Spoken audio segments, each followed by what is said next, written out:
be too. What are we doing? We're making cob. Woo! So it begins. Never been done before. We're doing several different trials here. It's an innovative process that We're the doing earth has never seen before. Hands-on footwork, and we're doing mixer. And right now we're trying to break down the clay. It's so thick and so wet that it needs to be broke down into more manageable pieces. So we got the sand, the clay, and we got straw. We're just breaking down and putting it in here so everybody can get to it. And there's our clay on the other side of them, and we're building our outdoor kitchen with it. And so that's where it all began for us. Sorry about the fuzzy picture here, but here's a picture of the outdoor kitchen after it had been finished for a while.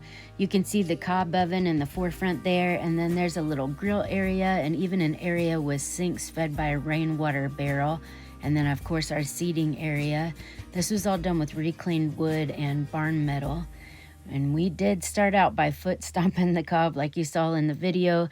We found out quickly though that that's a very labor intensive, long process. That was feasible to make the outdoor kitchen, but it was not going to be feasible for the building of the house, especially with the size of house that we were building. So later on, we would start to mix the cob in a big pit with a backhoe bucket, and we will show you that process in another video. But like I said, for the outdoor kitchen, that worked for us. We started out by laying a foundation for the outdoor kitchen with just some reclaimed concrete pieces from an old foundation that we had taken out on his parents' property. We just laid out those pieces in a way that made sense and brushed some sand between them to make a nice flat spot that would last, and that's where the table sits. And then we would begin to lay out stones like a stem wall for the wall of a house, and you can see the beginnings of the cob oven there. And this was all a great experience to get our hands in the cob and just to get the mixture right for the process that you're going to see next, which is the building of the house.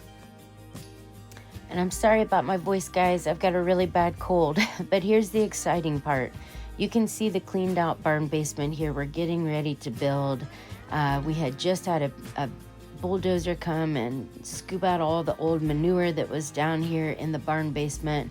We had torn down the concrete and rock walls around the basement down to a certain height. We left them all the way around where they're bermed in to about 2 feet above ground. The reason why we did that was so that once we reached a certain height with our cob, we would be able to also build out upon that as a sort of stem wall. If you know anything about cob, you know that you can't just throw it directly down on the ground. It can't just touch the earth, or it's going to wick up moisture. And so you build what's called a stem wall. You dig down into the earth, you pack down gravel, then you put down stones until you're up a couple feet above the earth, and then you can build your cob above that. So that's kind of what we did by leaving part of this old foundational wall a couple feet up above the earth. Now it doesn't look like it because the weeds have grown up so high around it. But in the next few clips, you'll see that what we did next after this was we laid down a vapor barrier over the old barn basement walls. This is kind of experimental. We've never seen a cob home that's been bermed in. If any of you have, comment below and let us know how that went. But we do know that we would need a vapor barrier to keep the cob from wicking moisture in from those concrete walls, or from any moisture getting in between the concrete and the cob and causing it to fail.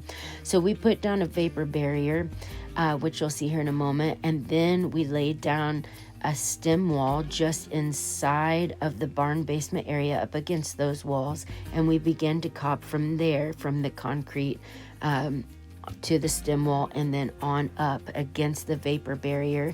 And then all of that got joined together as it reached the height of the barn basement wall and extended far above that. So our cob home is just about 2 stories tall. And in the background you can see the old the old garage. That was one of the original homes here on the property. There are actually a few homes that burnt here on the 11 acres that we have, but that used to be a house. It was turned into a garage. It definitely needs a lot of repair. We're eventually going to cob that building in and actually lift the ceiling height of that garage. And you can see the trailer that we're currently living in as we patiently wait on our new home to be built. Cannot wait to get out of that trailer. It's been a cozy home. In the meantime, it's definitely been sufficient, but we're ready to get out of there for sure. And one thing I wanted to show you real quick, a picture of, we saved one of the old barn basement walls. You can actually see that in my intro video. That leads into the mudroom and the bathroom. We eventually want to put a stained glass window in that opening. I just think that's super cool.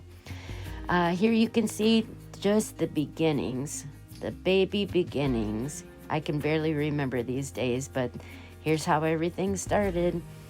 And while all of that was going on, we were harvesting barnwood. So a lot of the barnwood from our barn was wrecked. I mean, we salvaged what we could, but there really wasn't much there. A lot of it was rotted, and so much of it got destroyed because of the way in which we had to take that barn down. But we've had farmers around the area who've actually been so gracious to let us come and collect barn beams from barns that have already been torn down, or we've actually went and torn down a couple barns ourselves and harvested the beams. It's a long process, but it's worth it to have all that beautiful reclaimed wood. We've also spent a lot of time taking down dead trees on our property. We've needed those dead trees for the big support beams that you saw in my intro video. We used whole trees for those big supports for the main ridge pole that runs down diagonally through the house. And so there were a lot of ash trees that were able to be harvested from the land. If you are from this area, you know that a few years back, the ash borer beetle came through and killed off a lot of those trees. And so there were several of those on the property that we were able to harvest. Here, I believe you see a couple of big pines. I'm not really sure exactly where we've gotten those from. Who knows at this point, but that's what we've spent our time doing when it gets too cold to cob. And like I said, we went several seasons building on this house. So we cob as much as we can while it's warm. And then when it gets too cold, then it's time for harvesting lumber for the roofing system. And my husband has put together a mill. This is just a Harbor Freight mill. It's actually been really great though, really affordable.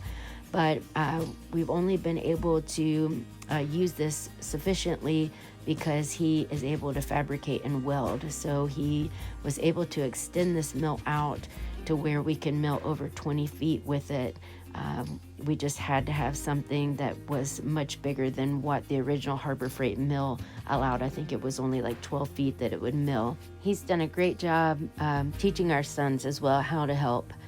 And so this is one of our oldest sons, Thane, and he's learned how to use the mill along with his dad. You really need two people out doing jobs like this. And so we're so thankful for all of the friends and family who've come out to help us over the years. You saw a lot of those faces in the clips and videos from today.